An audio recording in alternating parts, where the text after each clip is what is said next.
Chapter 3 of Harry Potter and the Chamber of Secrets, The Burrow. Ron! Breathed Harry, creeping to the window and pushing it up so they could talk through the bars. Ron, how did you... What the... Harry's mouth fell open as the full impact of what he was seeing hit him. Ron was leaning out of the back window of an old turquoise car, which was parked in mid-air. Grinning at Harry from the front seats were Fred and George, Ron's elder twin brothers. All right, Harry, what's been going on? Said Ron. Why haven't you been answering my letters? I've asked you to stay about 12 times, and then Dad came home and said you'd got an official warning for using magic in front of muggles. It wasn't me, and how did he know? He works for the ministry, said Ron. You know, we're not supposed to do spells outside school. Bit rich coming from you, said Harry, staring at the floating car. Oh, this doesn't count, said Ron. We're only borrowing this. It's Dad's. We didn't enchant it. But doing magic in front of those muggles you live with, I told you I didn't. But it'll take too long to explain now. Look, can you explain to them at Hogwarts that the Dursleys have locked me up and won't let me come back? And obviously I can't magic myself out because the ministry will think that's the second spell I've done in 3 days. So stop gibbering, said Ron. We've come to take you home with us. Well, you can't magic me out either. We don't need to, said Ron, jerking his head toward the front seats and grinning. You forgot who I've got with me. Tie that round the bars, said Fred, throwing the end of a rope to Harry. If the Dursleys wake up, I'm dead, said Harry, as he tied the rope tightly around a bar and Fred revved up the car. Don't worry, said Fred, and stand back. Harry moved back into the shadows next to Hedwig, who seemed to have realized how important this was and kept still and silent. The car revved louder and louder, and suddenly, with a crunching noise, the bars were pulled clean out of the window as Fred drove straight up in the air. Harry ran back to the window to see the bars dangling a few feet above the ground. Panting, Ron hoisted them up into the car. Harry listened anxiously, but there was no sound from the Dursleys' bedroom. When the bars were safely in the back seat with Ron, Fred reversed as close as possible to Harry's window. Get in, Ron said. But all my Hogwarts stuff, my wand, my broomstick, where is it? Locked in the cupboard under the stairs, and I can't get out of this room. No problem, said George from the front passenger seat. Out of the way, Harry. Fred and George climbed carefully through the window into Harry's room. You had to hand it to them, thought Harry as George took an ordinary hairpin from his pocket and started to pick the lock. A lot of wizards think it's a waste of time knowing this sort of muggle trick, said Fred, but we feel their skills worth learning, even if they are a bit slow. There was a small click, and the door swung open. So, we'll get your trunk. You grab anything you need from your room and hand it out to Ron, whispered George. Watch out for the bottom stair. It creaks, Harry whispered back as the twins disappeared onto the dark landing. Harry dashed around his room, collecting his things together and passing them out the window to Ron. Then he went to help Fred and George heave his trunk up the stairs. Harry heard Uncle Vernon cough.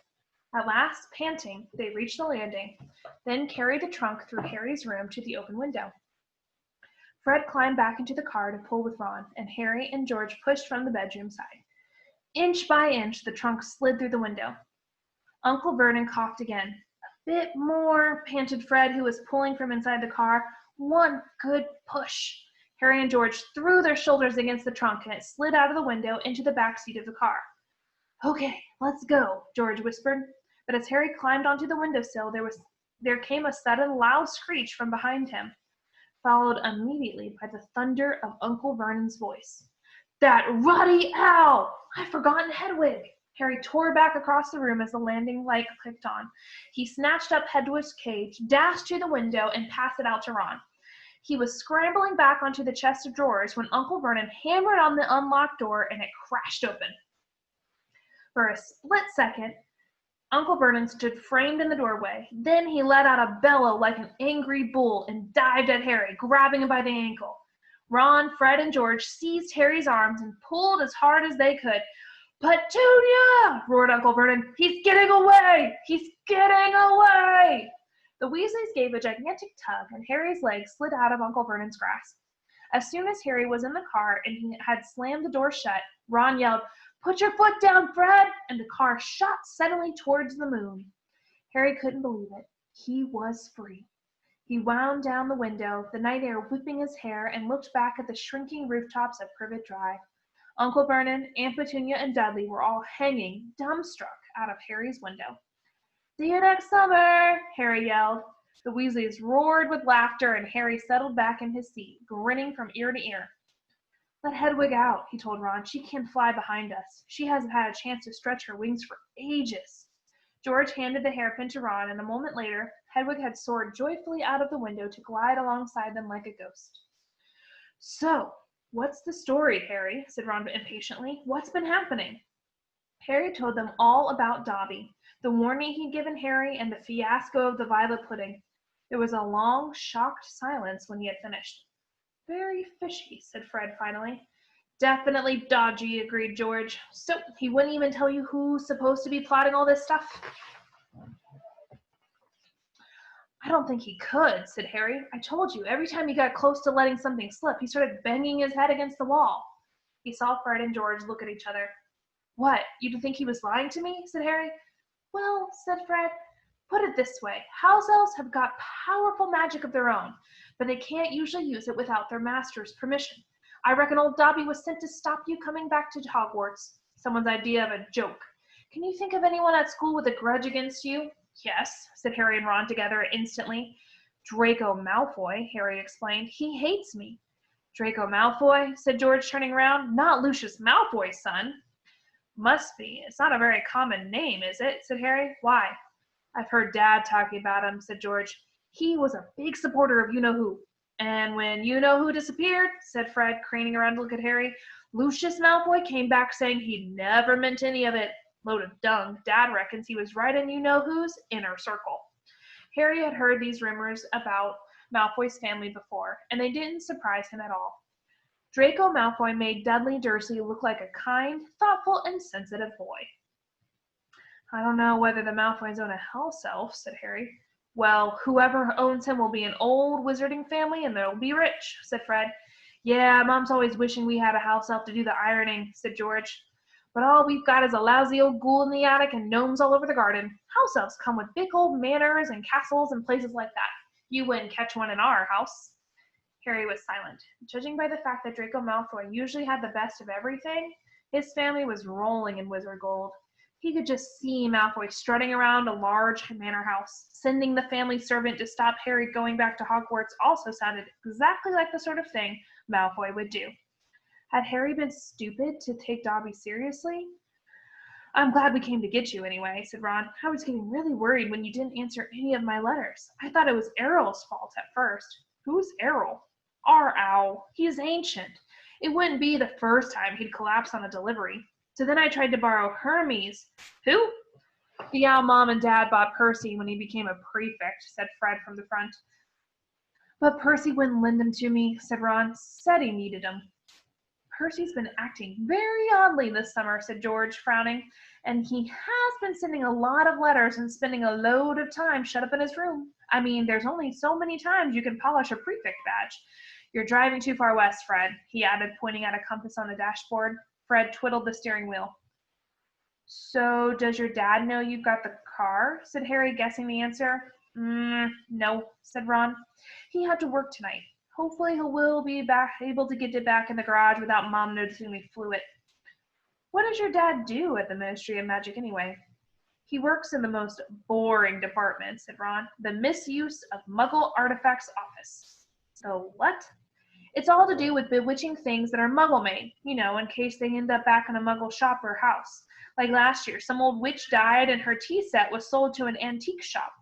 This Muggle woman bought it, took it home, and tried to serve her friends tea in it.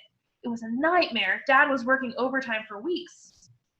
"What happened?" "The teapot went berserk and squirted boiling tea all over the place, and one man ended up in a hospital with sugar tongs clamped to his nose. Dad was going frantic. It's only him and an old warlock called Perkins in the office, and they had to do memory charms and all sorts to cover it up." "But your dad, this car," Fred laughed. "Yeah, Dad's mad about everything to do with Muggles. Our shed's full of Muggle stuff. He takes it apart, puts his spells on it, and puts it back together again. If he raided our house, he'd have to put himself straight under arrest. Drives Mom mad." "That's the main road," said George, peering down through the windscreen. "We'll be there in 10 minutes. Just as well, it's getting light." A faint pinkish glow was visible along the horizon to the east. Fred brought the car lower, and Harry saw a dark patchwork of fields and clumps of trees. We're a little way outside the village, said George. Ottery sink, catch pole. Lower and lower went the flying car. The edge of a brilliant red sun was now gleaming through the trees. Touchdown, said Fred, as with a slight bump they hit the ground. They had landed next to a tumble-down garage in a small yard, and Harry looked out for the first time at Ron's house. Here's a picture of Harry, and there's Hedwig flying behind the car. There's the treetops, birds.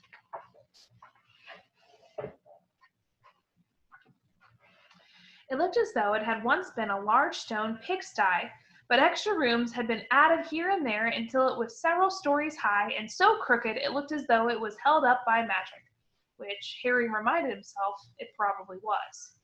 4 or 5 chimneys were perched on top of the red roof. A lopsided sign stuck in the ground near the entrance read, "The Burrow."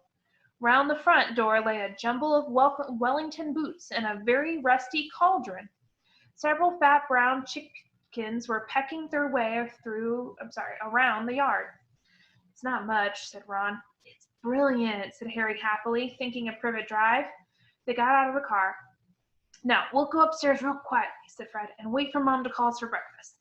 Then, Ron, you come bounding downstairs going, Mom, look who turned up in the night. And she'll be all pleased to see Harry, and no one will ever know we flew the car. Right, said Ron. Come on, Harry. I sleep at the... Ron had gone a nasty greenish color, his eyes fixed on the house. The other 3 wheeled around. Mrs. Weasley was marching across the yard, scattering chickens, and for a short, plump, kind-faced woman, it was remarkable how much she looked like a saber-toothed tiger. Ah, said Fred. Oh, dear, said George. Mrs. Weasley came to a halt in front of them, her hands on her hips, staring from one guilty face to the next. She was wearing a flowered apron with a wand sticking out of the pocket. So, she said. Morning, Mum, said George in what he clearly thought was a jaunty, winning voice. Have you any idea how worried I've been? Said Mrs. Weasley in her deadly whisper. Sorry, Mum, but see, we had to... All 3 of Mrs. Weasley's sons were taller... Oh, sorry, I don't know, I'm reading her voice. All 3 of Mrs. Weasley's sons were taller than she was, but they cowered as her rage broke over them. Bed's empty, no note, car gone, could have crashed out of my mind with worry. Did you care? Never. As long as I've lived, you wait until your father gets home. We never had trouble like this from Bill or Charlie or Percy. Perfect Percy, muttered Fred. You could do with it taking a leaf out of Percy's book, yelled Mrs. Weasley, prodding a finger in Fred's chest. You could have died. You could have been seen. You could have lost your father his job.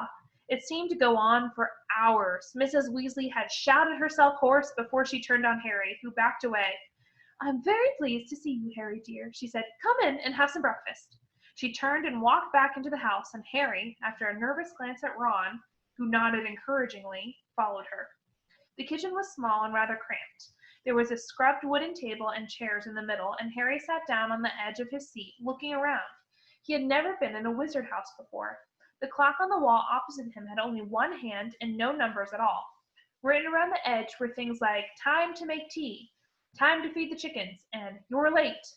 Books were stacked 3 deep on the mantelpiece. Books with titles like Charm Your Own Cheese, Enchantment in Baking, and 1 Minute Feast. It's magic. And unless Harry's ears were deceiving him, the old radio next to the sink had just announced that coming up was Witching Hour with the popular singing sorceress Celestina Warbeck. Mrs. Weasley was clattering around, cooking breakfast a little haphazardly, throwing dirty looks at her sons as she threw sausages into the frying pan. Every now and then she muttered things like, don't know what you were thinking of, and never would have believed it. I don't blame you, dear, she assured Harry, tipping 8 or 9 sausages onto his plate.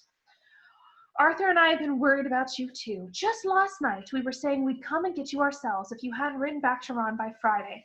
But really, she was now adding 3 fried eggs to his plate. Flying an illegal car halfway across the country, anyone could have seen you. She flicked her wand casually at the washing up in the sink, which began to clean itself, clinking gently in the background. It was cloudy, Mum, said Fred. You keep your mouth closed while you're eating, Mrs. Weasley snapped. They were starving him, Mom, said George. And you, said Mrs. Weasley, but it was with a slightly softened expression that she started cutting Harry bread and buttering it for him. At that moment, there was a diversion in the form of a small, red-headed figure in a long nightdress, who appeared in the kitchen, gave a small squeal, and ran out again. Ginny, said Ron in an undertone to Harry, my sister. She's been talking about you all summer. Yeah, she'll be wanting your autograph, Harry, grinned Fred. But he caught his mother's eye and bent his face over his plate without another word. Nothing more was said until all 4 plates were cleaned, which took a surprisingly short time. Blimey, I'm tired, yawned Fred, setting down his knife and fork at last. I think I'll go to bed and you will not, snapped Mrs. Weasley. It's your own fault you've been up all night. You're going to de-gnome the garden for me. They're getting completely out of hand again. So these are the gnomes from the garden. Oh, Mom. And you two, she said, glaring at Ron and George. You can go up to bed, dear, she added to Harry. You didn't ask them to fly that wretched car. But Harry, who felt wide awake, said quickly, I'll help Ron. I've never seen a de-gnoming. That's very sweet of you, dear, but it's dull work, said Mrs. Weasley. Now let's see what Lockhart's got to say on the subject. And she pulled a heavy book from the stack on the mantelpiece. George groaned. Mom, we know how to de-gnome a garden. Harry looked at the cover of Mrs. Weasley's book. Written across it in fancy gold letters were the words, Gilderoy Lockhart's Guide to Household Pests. There was a big photograph on the front of a very good-looking wizard with wavy blonde hair and bright blue eyes. As always in the wizarding world, the photograph was moving. The wizard, who Harry supposed was Gilderoy Lockhart, kept winking cheekily up at them all. Mrs. Weasley beamed down at him. Oh, he is marvelous, she said. He knows his household pests all right. It's a wonderful book. Mum fancies him, said Fred in a very audible whisper. Don't be ridiculous, Fred, said Mrs. Weasley, her cheeks rather pink. All right, if you think you know better than Lockhart, you can go and get on with it, and woe betide you if there's a single gnome in that garden when I come out to inspect it. Yawning and grumbling, the Weasleys slouched outside with Harry behind them. The garden was large, and in Harry's eyes, exactly what a garden should be. The Dursleys wouldn't have liked it. There were plenty of weeds, and the grass needed cutting. But there were gnarled trees all around the walls, plants Harry had never seen spilling from every flower bed, and a big green pond full of frogs. Muggles have garden gnomes too, you know, Harry told Ron as they crossed the lawn. Yeah, I've seen those things they think are gnomes, said Ron, bent down with his head in a peony bush, like fat little Father Christmases with fishing rods. There was a violent scuffling noise. The peony bush shuddered, and Ron straightened up. This is a gnome, he said grimly. Grow off me! Grow off me! Squealed the gnome. It was certainly nothing like Father Christmas. It was small and leathery looking, with a large, knobbly, bald head, exactly like a potato. Ron held it at arm's length as it kicked out of him with its horny little feet. He grasped it around the ankles and turned it upside down. This is what you have to do, he said. He raised the gnome above his head. Grow off me! And started to swing it in great circles like a lasso. Seeing the shocked look on Harry's face, Ron added, It doesn't hurt them. You just got to make them really dizzy so they can't find their way back to the gnome holes. He let go of the gnome's ankles. It flew 20 feet into the air and landed with a thud in the field over the hedge. Pitiful, said Fred. I bet I can get mine beyond that stump. Harry learned quickly not to feel too sorry for the gnomes. He decided just to drop the first one he caught over the hedge, but the gnome, sensing weakness, sank its razor-sharp teeth into Harry's finger, and he had a hard job shaking it off until, wow, Harry, that must have been 50 feet. The air was soon thick with flying gnomes. See, they're not too bright, said George, seizing 5 or 6 gnomes at once. The moment they know the de-gnoming's going on, they storm up to have a look. You'd think they'd have learned by now just to stay put. Soon the crowd of gnomes in the field started walking away in a straggling line, their little shoulders hunched. They'll be back, said Ron, as they watched the gnomes disappear into the hedge on the other side of the field. They love it here. Dad's too soft with them. He thinks they're funny. Just then, the front door slammed. He's back, said George. Dad's home. They hurried through the garden and back into the house. Mr. Weasley was slumped in the kitchen chair with his glasses off and his eyes closed. He was a thin man, going bald, but the little hair he had was as red as any of his children's. He was wearing long green robes which were dusty and travel-worn. What a night, he mumbled, groping for the teapot as they all sat down around him. 9 raids, 9, and old Mundungus Fletcher tried to put a hex on me when I had my back turned. Mr. Weasley took a long gulp of tea and sighed. Find anything, Dad? Said Fred eagerly. All I got were a few shrinking door keys and a biting kettle, yawned Mr. Weasley. There was some pretty nasty stuff that wasn't my department, though. Mortlake was taken away for questioning about some extremely odd ferrets, but that's the Committee on Experimental Charms. Thank goodness. Why would anyone bother making door keys shrink? Said George. Just muggle baiting, sighed Mr. Weasley. Sell them a key that keeps shrinking to nothing so they can never find it when they need it. Of course, it's very hard to convict anyone because no muggle would admit their key keeps shrinking. They'll insist they just keep losing it. Bless them. They'll go to any lengths to ignore magic, even if it's staring them in the face. But the things our lot have taken to enchanting, you wouldn't believe. Like cars, for instance. Mrs. Weasley had appeared, holding a long poker like a sword. Mr. Weasley's eyes jerked open. He stared guiltily at his wife. Cars, Molly dear? Yes, Arthur, cars, said Mrs. Weasley, her eyes flashing. Imagine a wizard buying a rusty old car and telling his wife all he wanted to do with it was take it apart to see how it worked, while really he was enchanting it to make it fly. Mr. Weasley blinked. Well, dear, I think you find that he would be quite within the law to do that, even if he maybe would have done better to tell his wife the truth. There's a loophole in the law, you'll find. As long as he wasn't intending to fly the car, the fact that the car could fly wouldn't... Arthur Weasley, you made sure there was a loophole when you wrote that law, shouted Mrs. Weasley, just so you could carry on tinkering with all that muggle rubbish in your shed. And for your information, Harry arrived this morning in the car you weren't intending to fly. Harry, said Mr. Weasley blankly. Harry who? He looked around, saw Harry, and jumped. Good Lord, it is Harry Potter. Very pleased to meet you.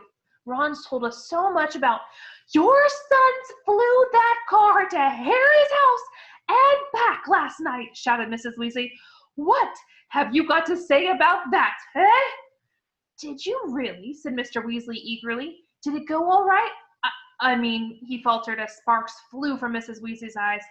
That was very wrong, boys. Very wrong indeed. Let's leave them to it, Ron muttered to Harry as Mrs. Weasley swelled like a bullfrog. Come on, I'll show you my bedroom. They slipped out of the kitchen and down a narrow passageway to an uneven staircase which zigzagged its way up through the house. On the third landing, a door stood ajar. Harry just caught sight of a pair of bright brown eyes staring at him before it closed with a snap. Ginny, said Ron, you don't know how weird it is for her to be this shy. She never shuts up normally. They climbed 2 more flights until they reached a door with peeling paint and a small plaque on it saying, Ronald's room. Harry stepped in, his head almost touching the sloping ceiling, and blinked. It was like walking into a furnace. Nearly everything in Ron's room seemed to be a violent shade of orange. The bedspread, the walls, even the ceiling. Then Harry realized that Ron had covered nearly every inch of the shabby wallpaper with posters of the same 7 witches and wizards, all wearing bright orange robes, carrying broomsticks, and waving energetically. Your Quidditch team? Said Harry. The Chudley Cannons, said Ron, pointing at the orange bedspread, which was emblazoned with 2 giant black C's and a speeding cannonball. 9th in the league. Ron's school spellbooks were stacked untidily in a corner, next to a pile of comics which all seemed to feature the adventures of Martin Miggs, the Mad Muggle. Ron's magic wand was lying on top of a fish tank full of frog spawn on the windowsill, next to his fat gray rat Scabbers, who was snoozing in a patch of sun. There's the Dursley's house at sunrise. Not the Dursley's, sorry. The Weasley's house, the burrow. Harry stepped over a pack of self-shuffling playing cards on the floor and looked out of the tiny window. In the field far below, he could see a gang of gnomes sneaking, one by one, back through the Weasley's hedge. Then he turned to look at Ron, who was watching him almost nervously, as though waiting for his opinion. It's a bit small, said Ron quickly, not like that room you had with the Muggles. And I'm right underneath the ghoul in the attic. He's always banging on the pipes and groaning. But Harry, grinning wildly, said, This is the best house I've ever been in. Ron's ears went pink. That is the end of chapter 3, and we will do chapters 4 through 6 next week.